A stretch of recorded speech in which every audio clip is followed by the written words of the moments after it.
Isa na namang umaga na puno ng pag-asa mula sa salita ng Diyos.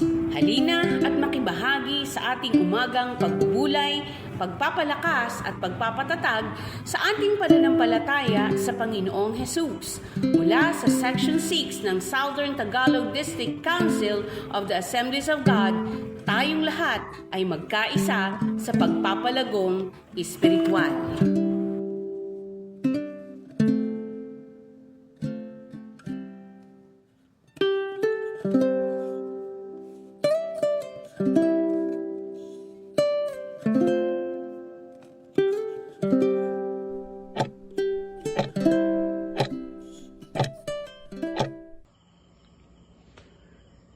Mga kapatid, sa dami ng pagsubok at hamon sa buhay, isa sa pinakamalaking tanong natin ay, naririnig ba talaga ako ng Diyos kapag ako'y nananalangin?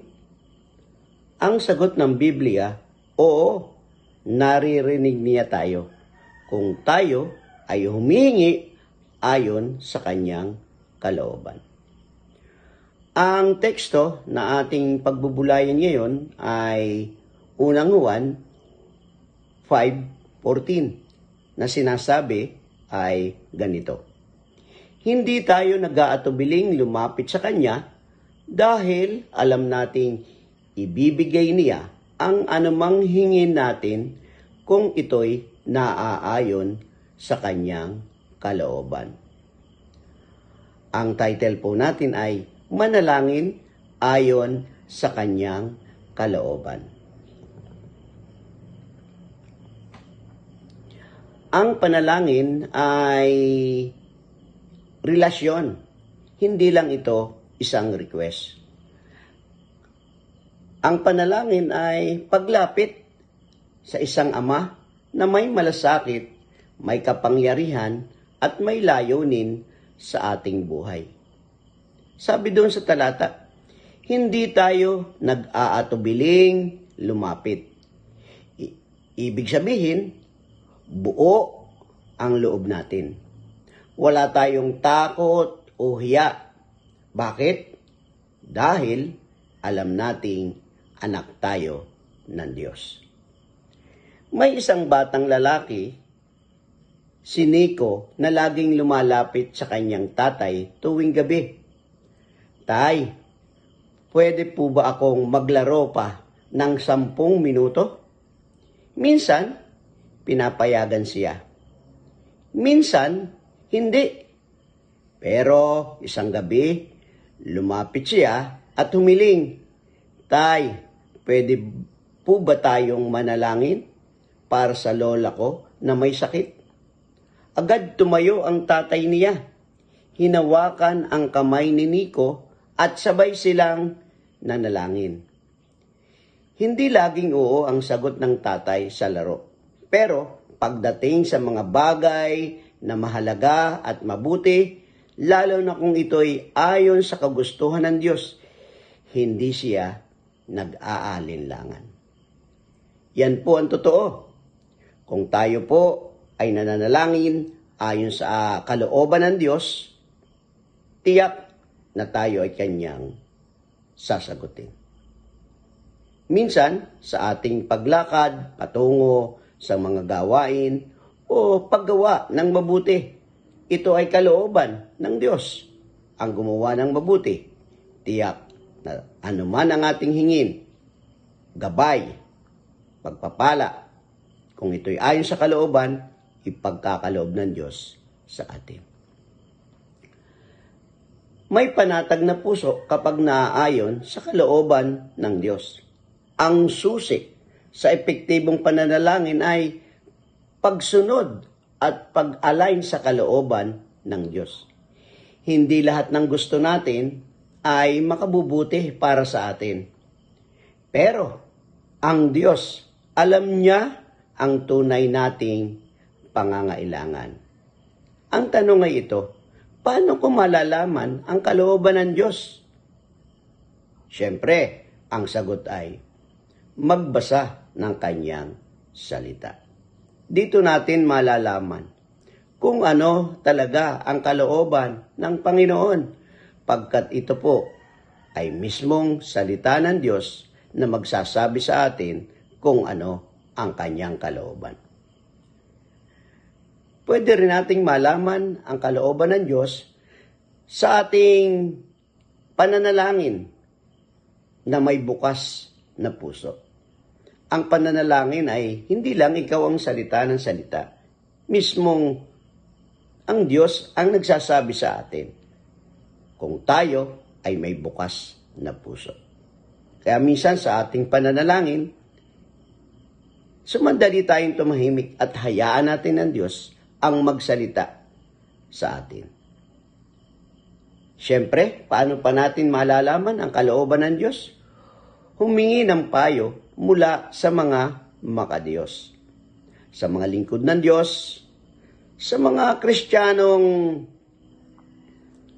malalalim sa pananampalataya o tinatawag nating matatanda sa iglesia. Sila'y makakatulong sa atin upang malaman natin kung ano ang kalooban ng Diyos. Isa pa, tingnan kung ang hinihiling mo ay nagbibigay ng kaluwalhatian sa Diyos at kabutihan sa kapwa.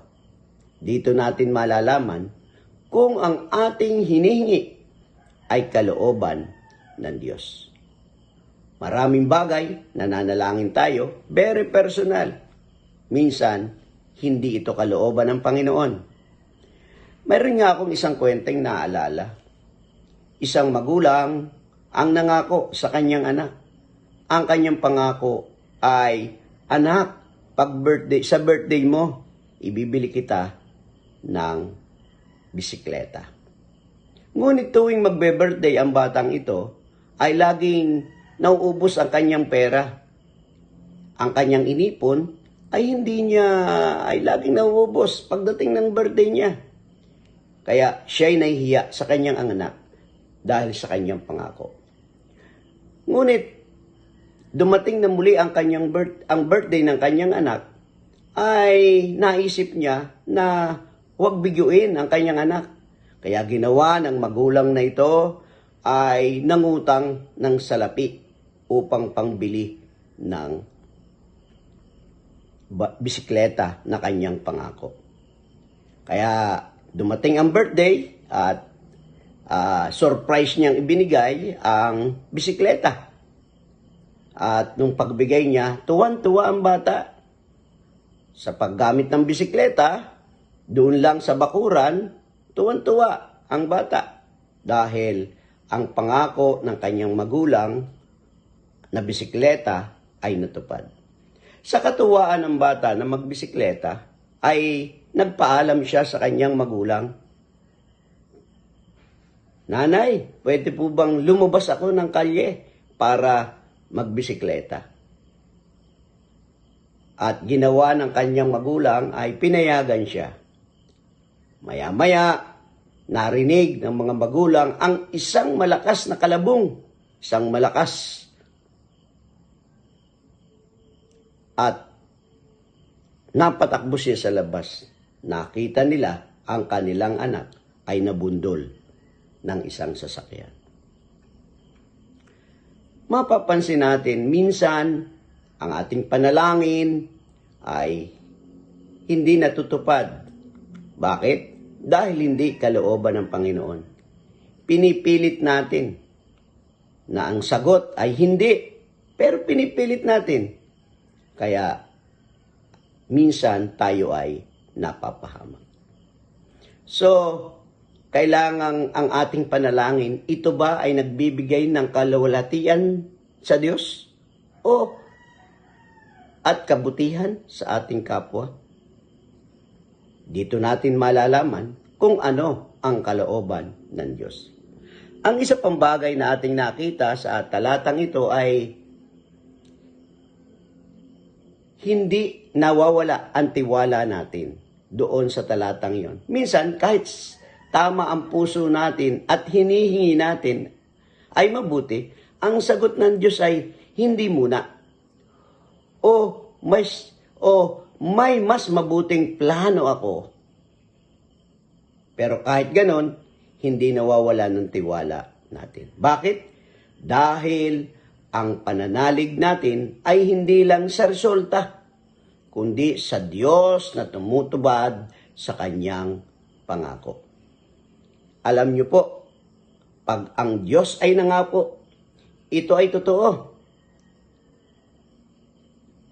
Sa kanyang mga salita, maghintay lang tayo sa kasagutan ng Ama na nasa langit. Kaya may tatlong bagay tayong nakita dito sa talatang ito. Mga kapatid, ang panalangin ay hindi parang vending machine na kapag naghulog ka ng dasal, dapat may labas agad na sagot. Ang panalangin ay tulay ng pagtitiwala. Lumapit tayo na may lakas loob, pero may pagpapakumbaba. Alalahanin, ang Diyos ay laging handang makinig, lalo na kung ang ating mga panalangin ay ayon sa kanyang kalooban. Tayo po ay manalangin. Ama naming Diyos na makapangyarihan sa lahat, maraming salamat po sa oras na ito ng pakikinig at pagbubulay ng iyong salita. Tunay nga, Panginoon, na kami ay pinalalakas ng iyong pangako na maaari kaming lumapit sa iyo na may pagtitiwala dahil alam naming ikaw ang Diyos na nakikinig at tumutugon ayon sa iyong perpektong kalooban. Panginoon, turuan mo kaming manalangin hindi lamang para sa aming mga gusto, kundi para sa mga bagay na nagbibigay kalulatian sa iyo. Linisin mo ang aming puso, itama ang aming motibo, at bigyan mo kami ng kababaang loob na tanggapin ang iyong sagot, maging ito man ay oo, hindi, o maghintay. Sa bawat araw, ipaalala mo po sa amin na ikaw ay tapat, mabuti, at may plano para sa amin, na hindi mo kami pababayaan, at higit sa lahat, na ang iyong kalooban ang siyang pinakamabuti para sa aming buhay. Panginoon, ilagay mo sa aming mga puso ang kapayapaan na nanggagaling sa iyong presensya. At ang pananampalatayang hindi natitinag anuman ang aming harapin. Ito ang aming dalangin sa pangalan ni Jesus na aming tagapagligtas at Panginoon. Amen. Amen.